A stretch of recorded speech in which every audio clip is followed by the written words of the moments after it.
Hello, my name is Kelley Crisp. I'm an attorney at Ropes & Gray, and my practice is focused on estate planning. This video is about basic estate planning documents and is a part of a series of presentations produced by Veteran Legal Services in collaboration with Massachusetts Continuing Legal Education. These videos are to assist veterans and service providers with identifying legal issues and determining when to contact an attorney. They are meant to be informative, but are a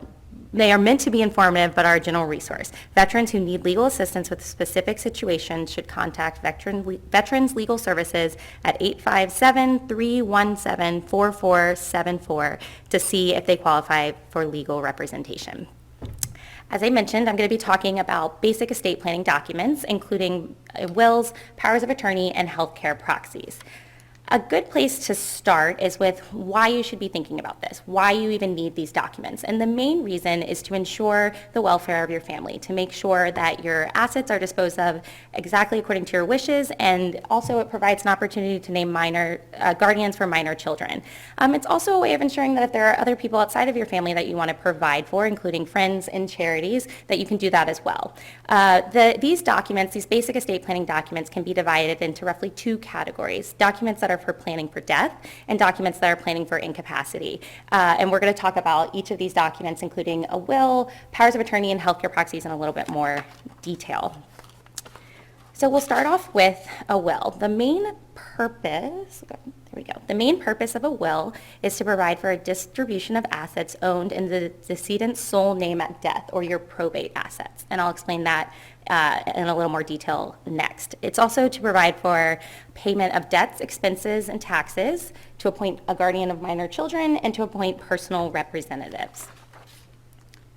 So the first main point is what assets are disposed of under a will, and these include what are called probate assets, and these are assets that are owned in the decedent's sole name at death. These include tangible personal property, which can include furniture, jewelry, artwork, and things of that nature, and it can include real estate if it's held in a decedent's sole name, and oftentimes bank accounts. What it does not dispose of is considered non-probate property, and that tends to be jointly owned property, life insurance, retirement plans, and other non-probate assets, such as accounts that have payable on death designations or transfer on death designations.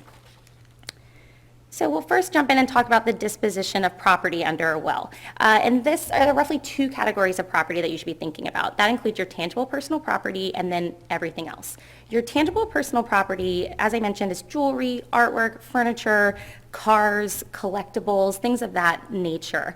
And what's great about Massachusetts is you can provide a separate written statement that disposes of all of your tangible personal property, or certain items of your tangible personal property. And what that basically is, it's a list, and it says this is, this piece of artwork to my cousin Sam, and you can just list out your property that way. So that's a really handy tool. It's also important to include backup provisions in your will in case you're not disposing of all of your property, or if there's some property gets left out or something like that. You want to make sure you name individuals who should receive your property in that event.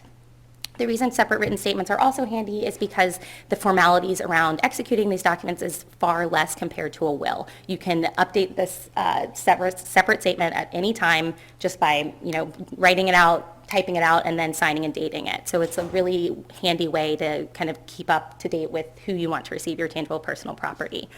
The balance of your property, there's a provision in your will that disposes of that as well, and this is usually a simple outright disposition to family, friends, charity, or some combination of all of those. Again, it's important to include backup provisions because you never know kind of what's going to happen by the time and when your will goes into effect. Another feature of a will, if you will, is that it allows you to appoint guardians of minor children. And this is a person who will be responsible for the person and for the property of minor children. You can name multiple people to serve at once. You can name individuals to serve one at a time. And again, though, it's important to make sure that you have named backups in case whoever you name first or second is unable to serve. It's important to note that in most states, the surviving parent, there's a presumption that they're entitled to custody and they will be the minor child's guardian. However, there are a number of reasons why that may not be the case, including if there's some other custody agreement or arrangement that that plots out who should receive or who should be the guardian of minor children. I want to emphasize that this provision in your will, naming a guardian of your minor children, is only effective upon your death. So there are a couple of other options listed here. Those last two bullet points there about other options for temporary lifetime grants of authority with respect to children. And these include a caregiver authorization form and or appointing a temporary agent. A caregiver authorization form provides a way of sharing legal power to make healthcare decisions and education decisions for a minor child. And it's important to note that this does not affect the custody of a child and does not take away a parent's right to make these decisions. It just add somebody who can step in and make these decisions if need be. This form will last for 2 years, and it requires 2 witnesses and a notary, but does not require court approval. A temporary agent is similar, it's just more expansive. It allows for a temporary agent to act in ways outside, in addition to healthcare and education. This also requires 2 witnesses and a notary, but no court approval, and it only lasts for 60 days. So these are excellent if you're going to be traveling for an extended period of time, if you're deployed or something along those lines, and you need somebody to act while you are living to make these decisions for your minor children. Those are 2 really great options. Lastly, a will allows you to appoint a personal representative. A personal representative is responsible for collecting and preserving assets of the estate, paying any debts or expenses, filing any tax returns, and then making distributions in accordance with your will. It's important to think about who you want to name in this position. It usually is a pretty straightforward role. However, especially if there are situations in which there is some conflict within a family and there might be some discussions about who should receive what, and there might be a little bit of butting heads, you want to make sure you have somebody who is able to navigate that situation effectively. So let's see. So those are all the reasons that you should really consider having a will for, but it's a fair question as to what happens if you don't have a will. And if that's the case, your property will pass pursuant to the Massachusetts Intestacy Statute. And that basically, who receives your property in this event will depend on who survives you. If you're survived by a spouse, if you're survived by children, if they're minor children or adult children, or if you're survived by parents. And the statute basically just kind of has a mechanism for divvying up property based off of who survives you.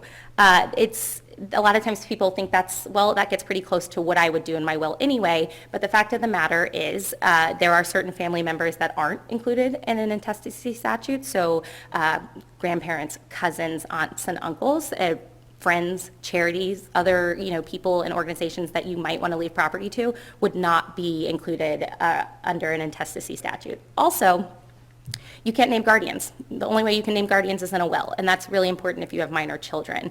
So all in all, it's important to just, if you can, avoid dying without having a will, right? Avoid dying intestate, and because the intestacy statute is kind of a backstop. It's not a substitution for a will. It's just there just in case. All right. So now we're going to talk about a couple of the incapacity planning documents, and we'll start off first with a durable power of attorney. A power of attorney allows you to authorize an agent to act for you to make financial decisions as it relates to financial matters. So this can include paying bills, dealing with your property. It can be very broad, or it can be a limited appointment. We tend to draft durable powers of attorney, and only because versus something like a springing power of attorney, which is listed right up there. And a durable power of attorney is effective upon signature, and it remains effective even if you do become incapacitated. Whereas a springing power of attorney only springs into being, granting your agent authority upon a certain triggering event. Oftentimes it's incapacity.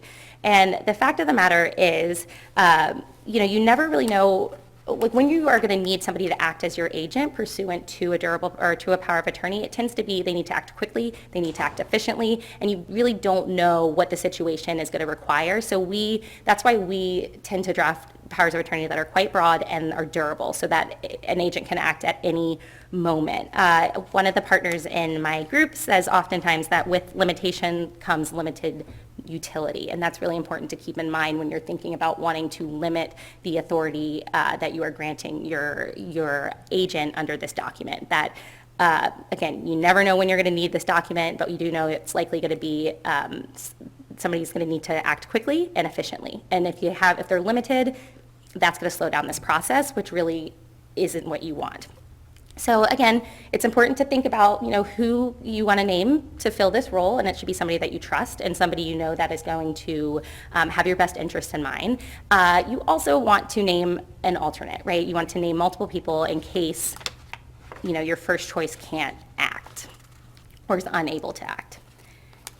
The next incapacity document that we'll talk about is a healthcare proxy. And a healthcare proxy allows you to name an agent to make medical decisions for you if you are unable to do so. With a healthcare proxy, it's effective upon your incapacity. So if you are incapacitated for a period of time and then you regain your capacity, upon regaining capacity, your agent is no longer authorized to act. It's also important to note that you can name multiple people, and you should name alternates in this document as well, but under Massachusetts law, only one person can act at a time. So there is language that you can include that will allow or will state your wishes and your hopes that whoever's acting as your healthcare agent will consult with the others listed in the document. So that can be a good way of, if you're naming adult children or something and you hate that you have to pick who should act first, that can be a good way of making sure that everybody talks and everybody is involved in this kind of decision-making process. Oftentimes, healthcare proxies include what is called a living will. And this is a way of stating your specific wishes if you were to have a terminal condition or if you were to be in a vegetative state, and to lay out what, if any, type of life extending measures you would want your medical providers to provide for you. This is always a tricky, a tough document for people to think about, right? It's a hard conversation. It's a hard thing to think about. It's a hard conversation to have with people, but this is a very, very important document. So you really want to make sure that you think about who you want to name, and you think about kind of what your specific wishes are as it relates to, kind of end-of-life care, terminal conditions, things of that nature. And then you want to make sure that you have a conversation with the people you name in your document so that they're very clear on what your wishes are. Again, I can appreciate that it's a hard thing to think about, it's a hard conversation to have, but it is an incredibly important conversation to have. Okay. So lastly, before we finish up, I want to talk about some of the other mechanisms for transferring property, mostly as it relates to non-probate assets, so assets that are not going to pass under your will. And the ones listed up here are the most common forms of these non-probate assets. And first up there is joint ownership. This oftentimes relates to real estate that might be owned jointly between spouses or any other individuals like that. And that property will pass automatically to the surviving joint owner. And then as far as the other 3 points listed there with retirement plans, life insurance, and payable or transfer on death accounts, these accounts and these plans will pass pursuant to beneficiary designations. And so it's really important to, one, know who you've named or who you've designated in your beneficiary designation, and then to make sure that you review it often. These documents, beneficiary designations, are very easy for people to forget about. It just kind of slips their mind, but you want to make sure that it works in conjunction with your other estate planning documents, and that it does in fact reflect your wishes on who should receive your property in this event. You will name, with beneficiary designations, you name a primary beneficiary and then contingent beneficiaries. So again, a theme of the day, you always want to make sure you have backups named in these documents. And it's also, lastly, I want to mention that all of these documents that I've talked about between these beneficiary designations, your wills, healthcare proxy, powers of attorney, these are all revocable. Your will and your beneficiary designations can be changed at any time so long as you are living in a full legal capacity, and your healthcare proxy and powers of attorney likewise can be changed. Powers of attorney can be revoked so long as you are living in a full capacity. So it's really important. A lot of these documents require tough conversations, topics that are hard to think about, but it's really important that you just have these documents in place, and then you can always, and you should be thinking about it, down the road if this still reflects your wishes. So that sums up kind of the basic estate planning documents that I wanted to talk about today. This PowerPoint is great resource. I also have a little one-page summary handout that will be attached along with this video that kind of sums up all the documents that I talked about, what they do, why they're important, and things that you should be thinking about when deciding who to name and things of that nature. So that's it. Thank you so much for your time.